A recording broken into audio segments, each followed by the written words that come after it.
This anime starts by showing a girl named Sati who is in the library reading a story about a powerful wizard from the Demon King's army. In the story, the Demon King's army, led by Ike, is attacking the city of Arsenum, the capital of the human kingdom. During the battle, Ike and his assistant, a pig demon named Jerome, are seen overseeing the war from a distance. At the same time, the commander of Arsenum's army is seen watching his troops being slaughtered by the demon army from his room window until Ike arrives and demands the commander surrender. The commander, seeing the enemy before him, prepares to fight, but with his abilities, Ike can defeat the commander with a single attack. Shortly after, Jerome arrives to report that the demon army has won the battle, prompting Ike to order Jerome to treat all war victims, including humans. Seeing Jerome confused, Ike explains that he does not kill humans because the Demon Kingdom needs them to increase its revenue from the taxes paid by humans. From a distance, a witch named Sapphiro is observing Ike and is shocked to see that he managed to conquer the merchant city of Arsenum with just one brigade in 1 week. In the Arsenum commander's room, Ike sets up a barrier spell to protect the room and then reviews the war documents. As he removes his mask, Ike, who is actually human, feels guilty for the human casualties. It turned out, Ike became a member of the demon military after meeting Romberg, the grand wizard of the demon race, who adopted him as a grandson and student. To conceal his identity as a human, Romberg gave Ike a mask, which he usually only removes when he is alone. In the midst of his thoughts, Ike is startled by the crying of Sati, an Arsenum servant who was hiding under the table. Ike panics because his identity as a human, hidden for 20 years, has been discovered by someone else.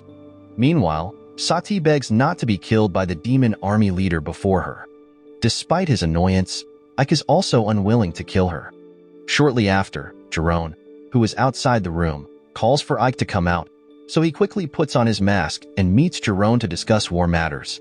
On the next occasion, Ike, accompanied by Jerome, went to meet the residents who survived the war. At that moment, Ike asked them to continue their activities as usual and to obey the rules given by the demon army, including tax payments. Ike said that the demon army would not harm humans as long as the residents did not resist. In the middle of his speech, Ike was suddenly teleported to a place where a giant golem was ready to attack. Because of this, Ike immediately destroyed the golem with a single blow. Unexpectedly, it was all the work of Sapphiro, who wanted to test the abilities of Romberg's grandson. Although Ike was annoyed by Sapphiro's actions, he did not retaliate, especially since she was the only demon who knew his secret.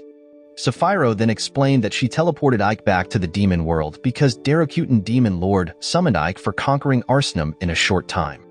Without wasting time, Ike and Sapphiro teleported to the Demon Kingdom. In Arsenum, Sati just woke up and tried to leave the room. Unfortunately, her attempts failed because Ike's barrier magic prevented anyone from easily entering or leaving the room. Trapped inside, Sati wandered around the room until she found a plate of cakes on the table. Hungry, Sati immediately ate the food. Upon arriving at the demon palace, Ike confessed that his body felt strange, and Sapphiro explained that he was affected by the demon palace's poison because he is human. They then continued their journey to the palace gates where the guards conducted inspections. Fortunately, with Sapphiro's magic assistance, Ike managed to enter without the palace guards suspecting him. The two of them then continued their journey to Darakutan's room. Initially, Ike thought Darakutan would have a terrifying appearance, but unexpectedly, she was a beautiful woman with horns. At that moment, Ike and Sapphiro immediately paid their respects to Darakutan, who quickly praised Ike's achievements. However, Darakutan was not satisfied with Ike's reluctance to kill humans. Quickly, Sapphiro tried to help Ike by changing the subject and mentioning that he was Romberg's grandson, making him wiser than most demons. While listening to Sapphiro's explanation, Darakutan suddenly approached Ike and said she smelled a human scent and wanted to see the face behind his mask. After finishing her words, Darakutan left, allowing Ike to remove his mask and breathe a sigh of relief as his true identity was almost revealed to the Demon Lord. Sapphiro then calmed Ike and informed him that he had been rewarded for his achievements by being appointed as the leader of Iverius, a southern city of Arsenum that would be the front line in the next war.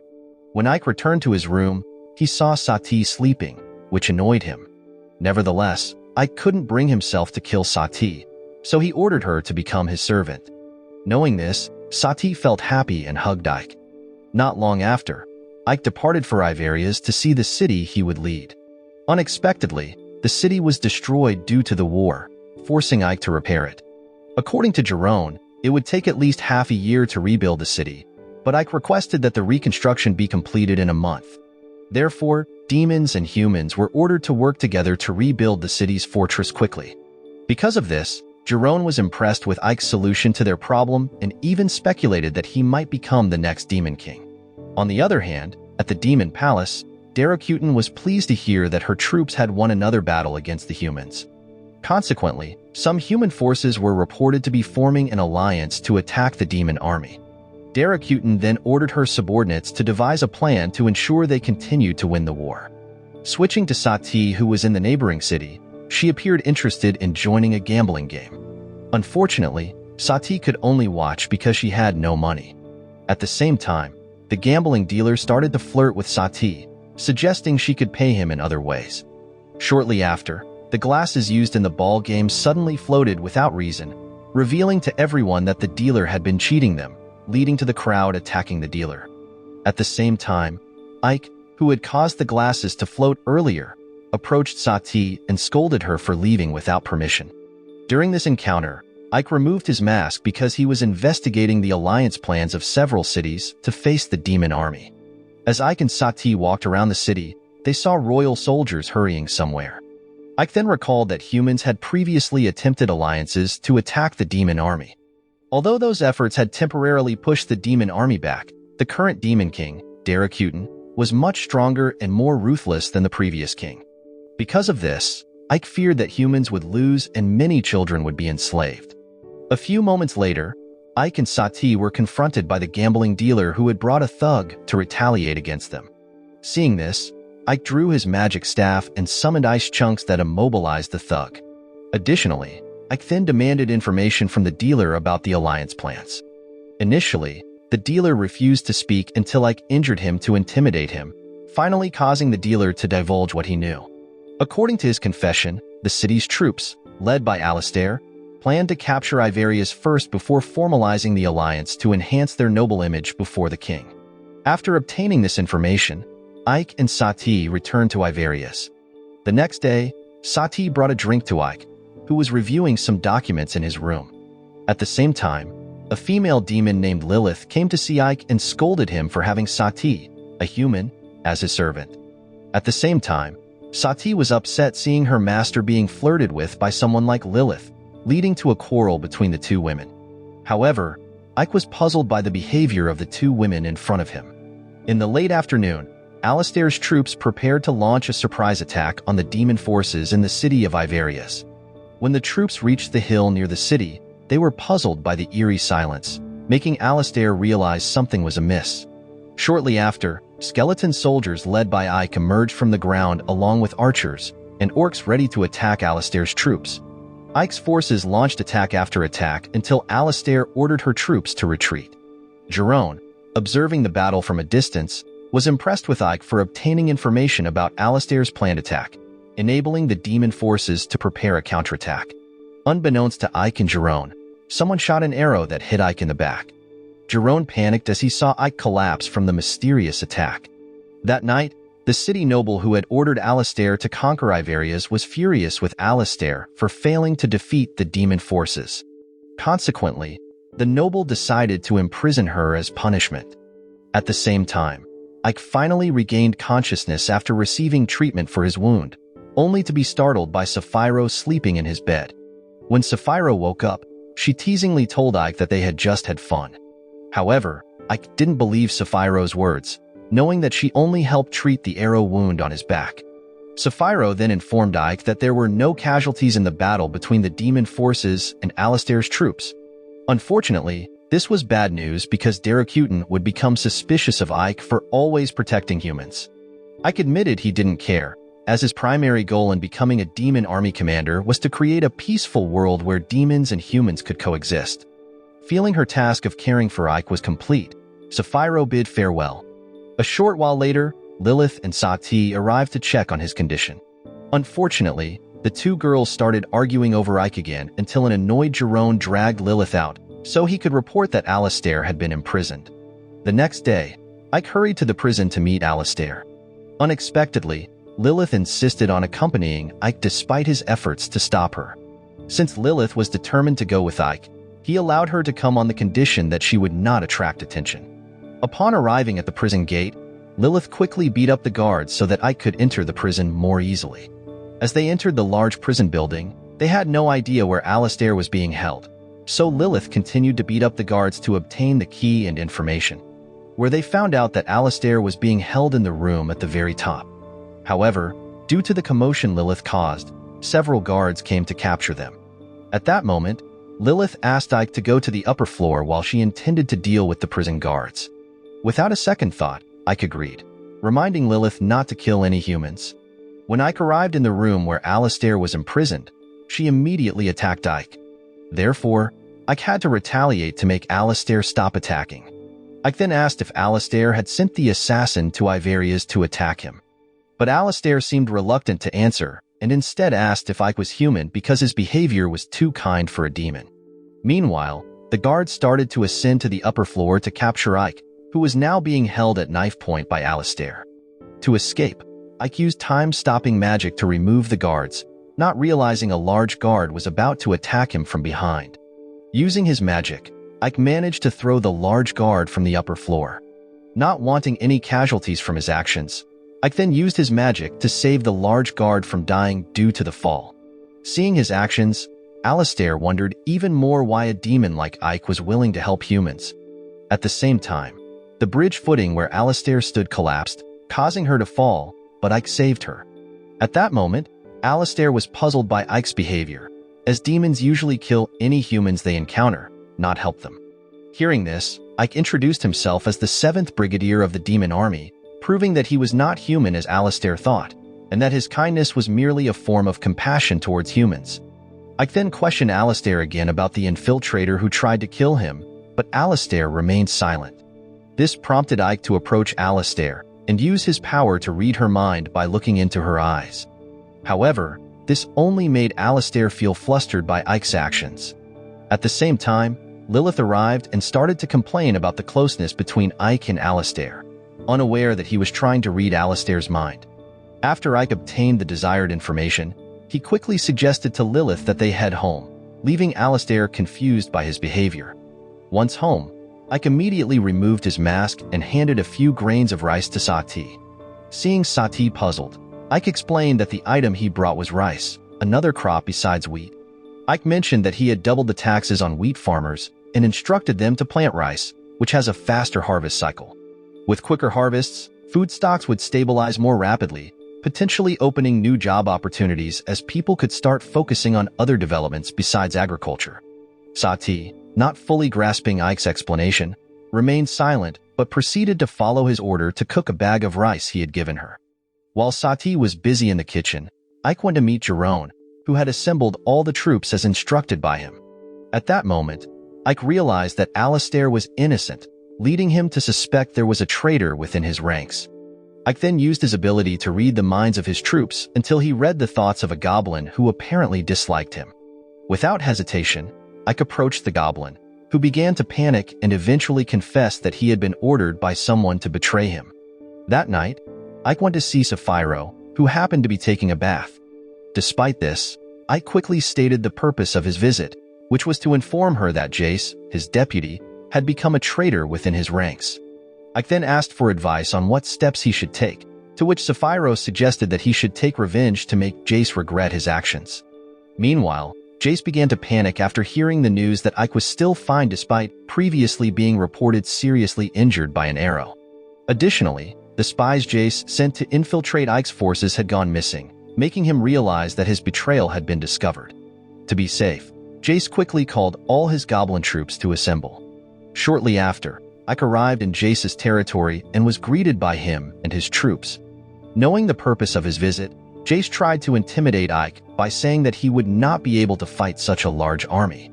Calmly, Ike stated that he was actually glad all of Jace's troops had gathered. At the same time, Sapphiro, who had been monitoring the meeting from the air, suddenly used her magic to create a meteor shower, quickly destroying Jace's troops and territory. When Ike asked Jace to surrender, Jace suddenly ordered his men to fight Ike, who easily defeated the goblins. Jace then tried to escape but was eventually captured by Sapphiro, who had been secretly watching from the air. Ike then tied him to a tree, causing Jace to admit defeat. Without shame, Jace invited Ike to join the goblins, planning a coup against Daracuten, whom they considered weak.